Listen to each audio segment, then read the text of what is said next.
News. Love Radio News.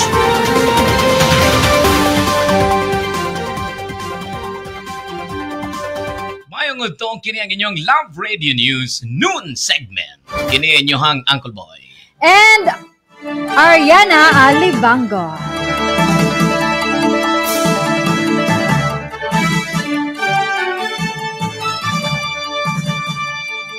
Sa unang balita, 11 ang patay sa Lapu-Lapu Day, 25 block party sa Canada.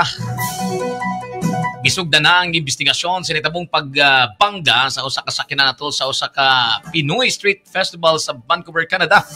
Nga misangpot sa kamatayon sa pipila ka mga tao. Sumala ni Canadian na Prime Minister Mark Carney.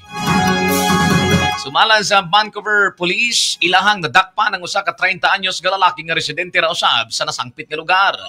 Gidugang usab sa mga otoridad nga kumpiyansa sila nga ang nahitabo dili usa ka teroristang binuhatan.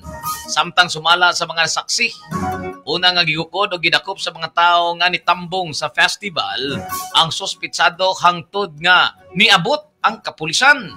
Gidugang pa sa mga otoridad nga gidala sa lain-laing mga ospital ang mga samaran nga biktima. Nahitabo ang insidente pagkahuman sa alas 8 sa gabi doon sa East 41st Avenue sa Fraser Street.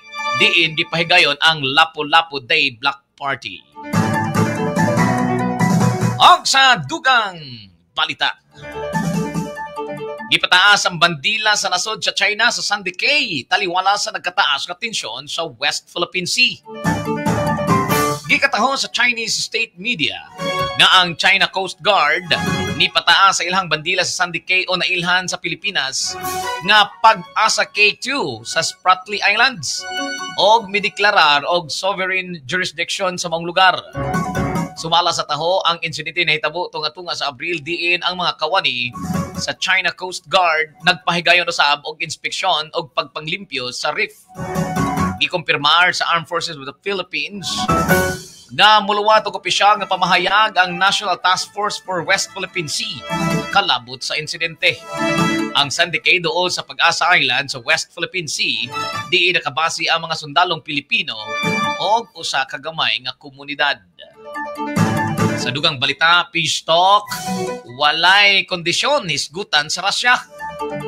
Gipahibalo sa presidente sa Russia nga si Vladimir Putin nga andam silang makigsulti sa Ukraine nga walay mga kondisyon mahitungod sa katapusan sa gubat. Ang pahayag na hitabo human o sa ka-meeting sa US envoy nga si Steve Witkoff. Sumala sa tigpamaba sa Kremlin nga si Dmitry Peskov. Gibalik-balik ni Putin ang iyahang posisyon nga pagpasiugda sa kalinaw sa rehiyon. Matod ni Peskov nga atol sa mga pakipagpulong uban sa sinugo ni Trump nga si Witkoff, gisubli ni Russian President or Prime Minister Vladimir Putin nga ang Russia andam nga ipadayon ang negosasyon sa Ukraine nga walay kondisyon. Bisan og andam nga magigsulti si Putin, nagpadayon ang paghisgot sa mga gipangayo sa Russia, lakip ang pagkontrol sa 5 ka mga rehiyon sa Ukraine nga giangkon niini ang pag-atras sa Ukraine gikan sa akma miyembro sa NATO ug ang pagkunhod o pagwagtang sa mga puwersang militar sa nasod. Dugang pa ni Putin nga ang giyera usa ka hybrid war nga giingong gilunsad sa NATO batok sa Russia nga gusto nga usbon ang istruktura sa seguridad sa Europa. Labi na ang pagdeploy sa mga puwersang militar sa NATO dool sa utlanan sa Russia. Og dugang balita, conclave hisgutan ang pinal nga pitsaalang sa kung kinsa ang mohulip kang Pope Francis.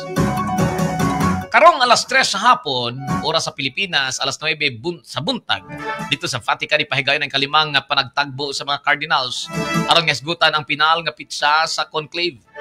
Kini ang pagsugod sa opisyal nga pagbuto sa mosunod nga Santo Papa. Langkuban kini sa mga kardinal nga nag-edad og 80 anyos paubos. Samtang ang gipahigayon nga conclave pipila ka higayon ang himuon nga pagbuto kada adlaw hangtod makuha ang 2/3 sa votes og dito may balaan kung kinsa ang mosunod nga Santo Papa. Hinumdumang adlaw nga Sabado kapin 400,000 ka mga tao ang mitambong sa St. Peter's Square sa Vatican alang sa funeral ni Pope Francis.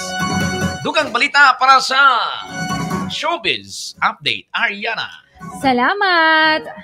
International drug artist o Grupo Drag Race Philippines na si Jinky Calente namatay sa edad nga 44.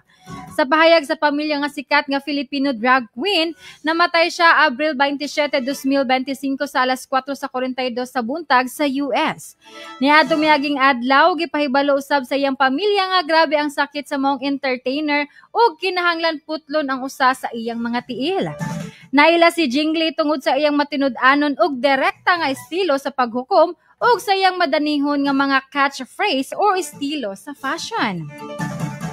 Sa dungag updates, Raven Angeles dili makatuo sa kasikat sa ilang show.